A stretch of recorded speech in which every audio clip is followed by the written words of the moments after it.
sejahtera bagi kita semua. Shalom. Perkenalkan, nama saya Ernida Gule. Saya dari mahasiswa STTAM Nias Barat. Saya semester 2. Saya jurusan Pendidikan Agama Kristen. Pada saat ini saya akan menjelaskan tentang materi teologi sistematika. Dalam teologi sistematika ini ada dua kata, yaitu teologi proper dan teologi bibliologi. Kita tahu dulu apa itu teologi sistematika. Teologi sistematika ada dua kata, yaitu teologi dan sistematika. Dalam bahasa Yunani, teologi berasal dari dua kata Yunani, yaitu theos artinya Allah dan logos artinya perkataan, uraian pikiran ilmu. Sedangkan sistematika berasal dari kata systematikos, artinya penempatan atau penyusunan secara tepat. Teologi sistematika dapat kita artikan upaya menyusun teologi yang membentuk doktrin yang diajarkan oleh Alkitab, tersusun atas teologi dari masing-masing penulis Alkitab, PL dan PB. Teologi sistematika merupakan sebuah alat penting untuk menolong kita mengerti dan mengajar Alkitab dengan cara yang terorganisir. Jadi, teologi sistematika adalah pengetahuan mengenai klasifikasi, penggolongan atau urutan pengajaran Alkitab ke dalam sistem secara logis. Ada beberapa kegunaan mempelajari teologi secara sistematis, yaitu 1. Karena manusia sebagai makhluk ciptaan yang berasio, maka manusia mempunyai kecenderungannya untuk berpikir dan mempelajari suatu secara sistematis. 2. Sifat Alkitab secara yang menuntun untuk disusun secara sistematis. 3. Bahaya pengajaran sesaat untuk memberikan jawaban akan Alkitab, kepercayaannya, dan sekaligus melawan setiap tantangan dan pengajaran palsu. 4. Alkitab adalah sumber doktrin Kristen. Tugas orang Kristen adalah untuk menjelaskan doktrin itu dalam sistematika, yaitu di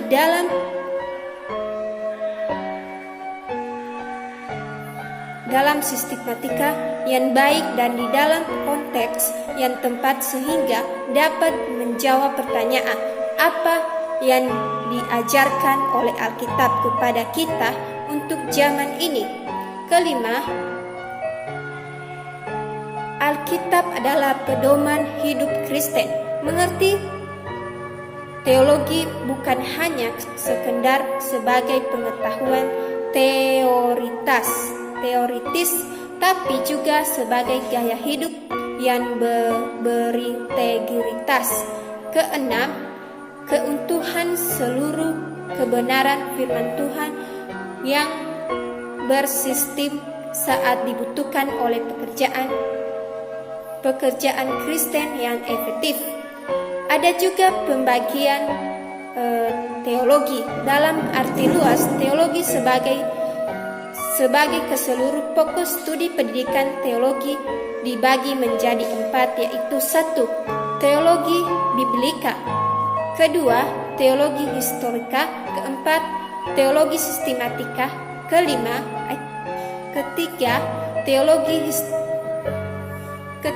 Teologi sistematika. 4. Teologi pratika. Teologi proper atau doktrin tentang Allah.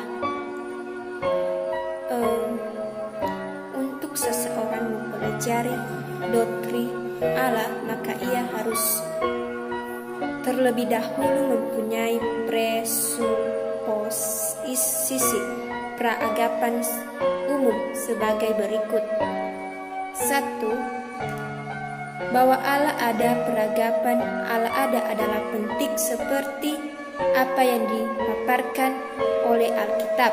Kedua, bahwa Allah telah menyatakan diri melalui penyataannya. Allah menyatakan diri melalui ciptaan, sejarah, hati nurani, Alkitab, dan Yesus Kristus. Ketiga, bahwa manusia diciptakan oleh Allah dengan kemampuan untuk dapat mengenal atau mengerti tentang Allah, pengetahuan manusia tentang Allah. Keempat, hanya dengan iluminasi Roh Kudus manusia dapat mengenal Allah,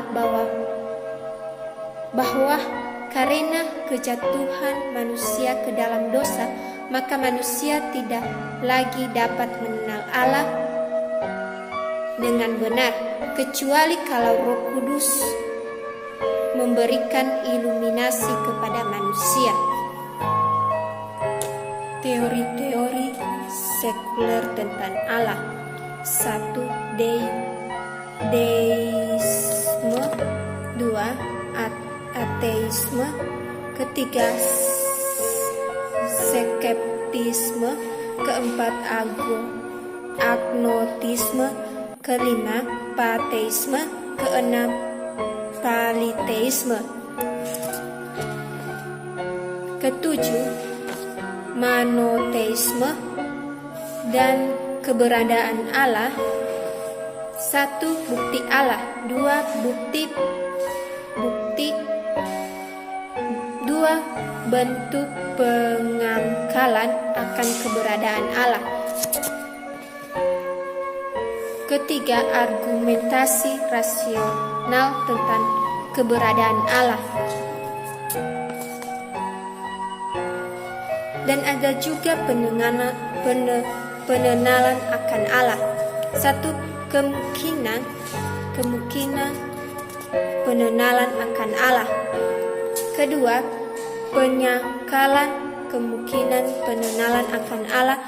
Pendapat penganut agnotisme. Ketiga, pengataan Allah sendiri sebagai syarat mutlak untuk mengenal akan Allah.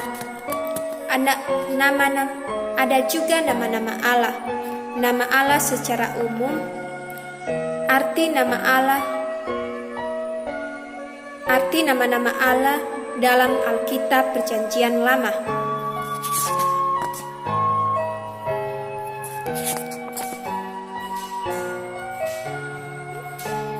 Dan ada juga arti nama-nama Allah dalam Perjanjian Baru. Atribut-atribut Allah. 1. Istilah atribut Allah adalah yang meletak atau memiliki atau dimiliki. Kedua, cara menentukan atribut-atribut Allah. Ketiga, pembagian atribut-atribut Allah.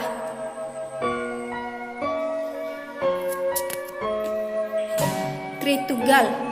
Arti definisi salah satu doktrin yang paling penting dalam iman Kristen. Kita definisi Allah yang esa, yang ada secara kekal sebagai 3 pribadi, yaitu Allah Bapa, Putra, dan Roh Kudus, yang masing-masing pribadi itu penuh sempurna ke dalam keallahnnya. Teologi bibliologi. Bibliologi adalah berasal dari dua kata Yunani yaitu bibliologi atau biblia, jamak artinya buku-buku, dan logos artinya perkataan, uraian, pikiran ilmu. Buku-buku atau tulis-tulisan yang dimaksud adalah Alkitab, firman Allah. Definisi bibliologi adalah ilmu yang mempelajari tentang seluk-beluk sekitar penulis buku Alkitab dan para Alkitab dalam iman kepercayaan Kristen. Alkitab sendiri didefinisikan sebagai kumpulan kitab-kitab yang diakui sebagai kanonik dan diterima di seluruhnya sebagai firman Allah oleh gereja Kristen. Hanya itu penjelasan materi yang saya jelaskan pada saat ini. Sekian dan terima kasih. Shalom.